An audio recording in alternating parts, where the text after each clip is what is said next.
Maintenant, nous allons parler du cône régulier et du tronc de cône régulier. Le cône régulier a deux particularités. Une base sphérique,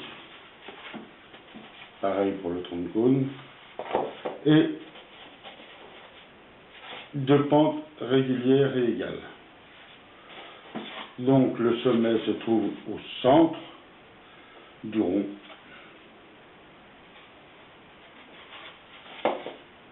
La même chose, même si on ne voit pas le centre, nous sommes sur quelque chose de parfaitement centré et cylindrique. Nous allons voir maintenant comment cela se traduit-il sur une épure. Donc nous allons commencer par dessiner l'épure d'un cône. Donc je rappelle, le sommet est au centre du cercle, deux pentes qui sont au même angle. Donc je commence par tracer la base.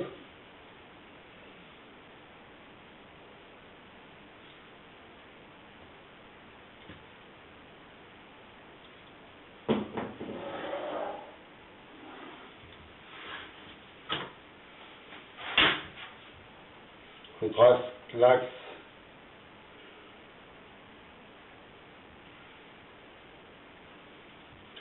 de notre cône.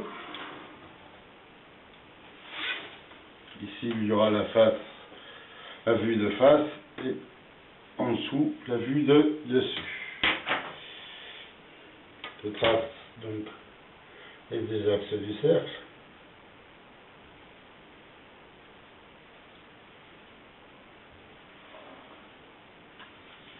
Et je peux maintenant tracer le cône. Donc pour cela, je vais utiliser une base d'un diamètre de 160 mm et je vais utiliser une hauteur de 160 mm.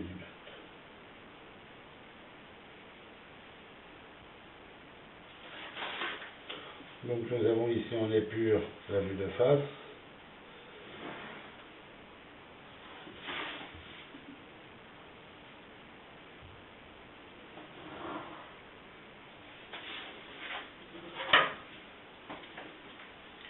Maintenant, je vais faire la vue de dessus. Donc, on va commencer par repérer le sommet qui se trouve là. Donc, rien de plus simple pour tracer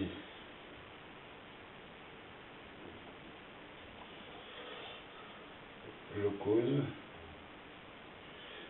qui est régulier.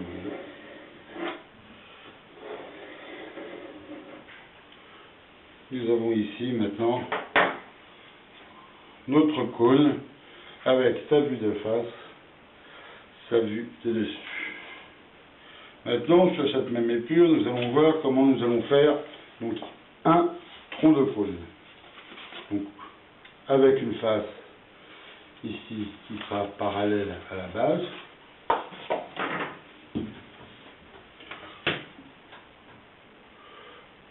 Donc là, on va prendre une face qui va se trouver par exemple ici. Je rappelle pour mémoire la technique du compas. On trace une médiatrice et on aura quelque chose qui sera toujours plus précis.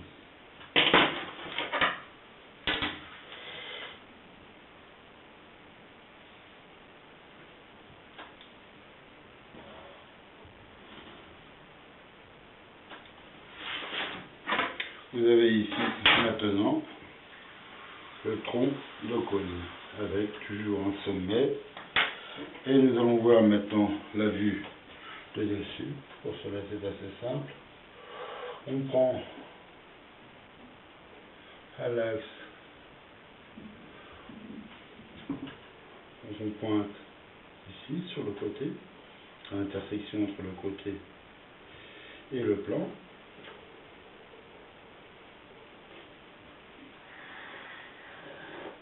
Et nous traçons un cercle, puisque tout plan parallèle à la base aura le même dessin que la base. Ici, nous avons une base circulaire. Nous avons donc une petite base qui sera circulaire. Si notre base avait été elliptique, nous aurions la même ellipse en plus petit. Et si c'était celle du pyramide, nous aurions un carré en plus petit.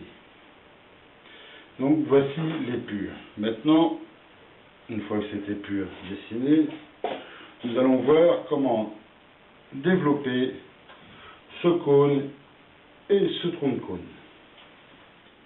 Nous allons maintenant voir comment nous allons pouvoir développer ce cône et ce tronc de cône. Pour cela, il faut commencer par tracer un cercle. Mais de quel diamètre? Pour cela, nous avons ici une génératrice qui est en vraie grandeur. Donc, nous pouvons l'utiliser pour faire notre développement. Pour cela, je reprends le compas.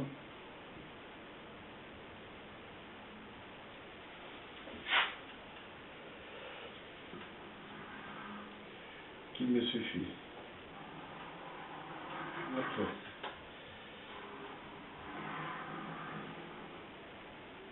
de tracer le cercle ainsi. Nous avons donc maintenant le cercle dans lequel sera inscrit notre cône et notre tronc de cône. Maintenant, il va falloir déterminer le périmètre. Je rappelle que le périmètre d'un cercle se calcule toujours de la même façon, c'est-à-dire, mettre là, pi multiplié par le diamètre, en rappelant que l'épure étant pour une pièce cylindrique, elle se fait sur la fibre neutre. Donc il nous suffit de calculer notre cône. Nous avons donc une base ici qui est à 160 mm. Je multiplie 160 multiplié par 3,14 qui nous donne 502.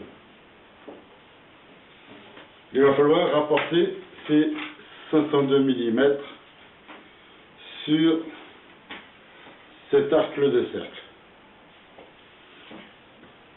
Donc la première méthode va consister à utiliser un réglé, suivre la courbe et marquer. Alors, le réglé étant trop petit, je suis obligé de le faire en deux fois. Donc je fais une première marque à 250 et je fais une deuxième marque à 252.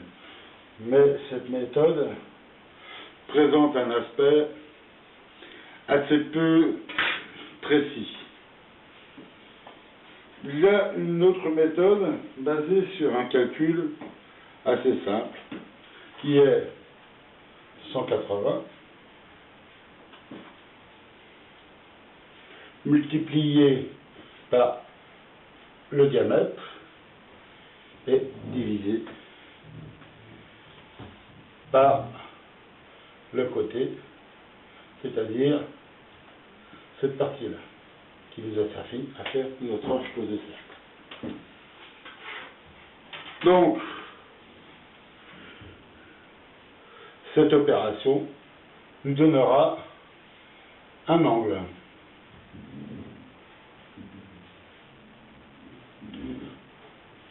« 180 ici nous le rappelle. suffit pour cela de mesurer le côté de mon cône, ici 179, multiplié par le diamètre 160, oups, je me suis trompé, 3, 2, 1. Donc maintenant, il me suffit de poser l'opération. 180 multiplié par le diamètre, 160, qui est égal à 28 800, et je divise le tout par le côté qui est ici, je le rappelle, 179 mm.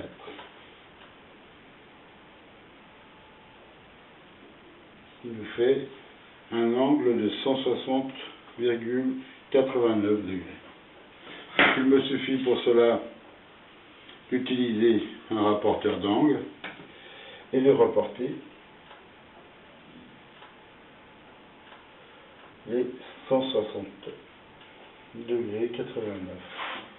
Donc nous nous trouvons quelque part par ici. Nous pouvons ainsi passer un angle. Vous voyez qu'il y a un décalage entre les deux mesures. Alors, pour anecdote, il faut savoir que si nous utilisions, par exemple, et nous allons faire l'expérience ici, un triangle pour notre forme de cône qui serait à un triangle équilatéral, c'est-à-dire dont les trois côtés sont égaux,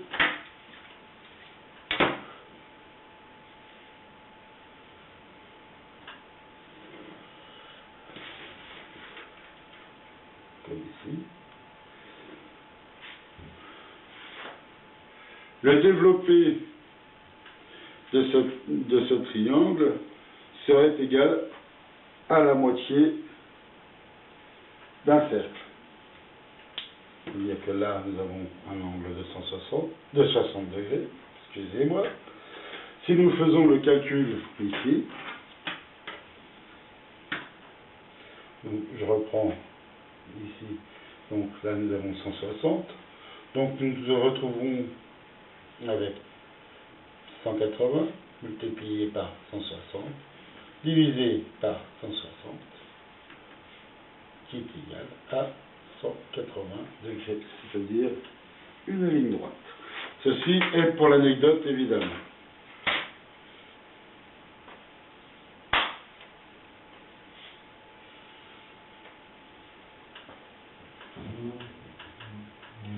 Donc j'efface et nous allons regarder maintenant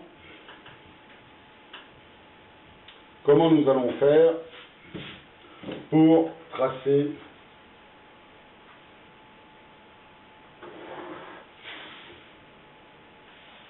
notre tronc de cône. Donc, il s'agit là d'un tronc de cône à ce sommet inaccessible, puisqu'on a le sommet. Nous verrons plus tard comment développer un tronc de cône dont on ne connaît pas le sommet, dont on ne peut atteindre le sommet, par rapport à un diamètre trop grand ou une pente beaucoup trop faible. Pour l'instant, nous allons nous occuper de savoir comment nous allons développer notre tronc de cône. Nous avons développé le cône grâce à cette génératrice. Et maintenant, pour notre tronc de cône, il va falloir supprimer cette partie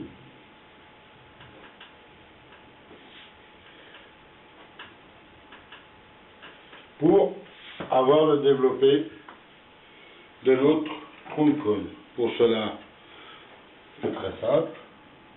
Je pointe.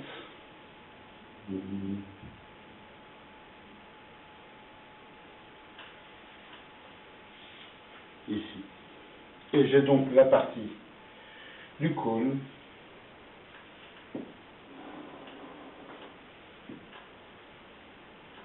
à enlever pour transformer mon cône en trop de cône. Donc, cette partie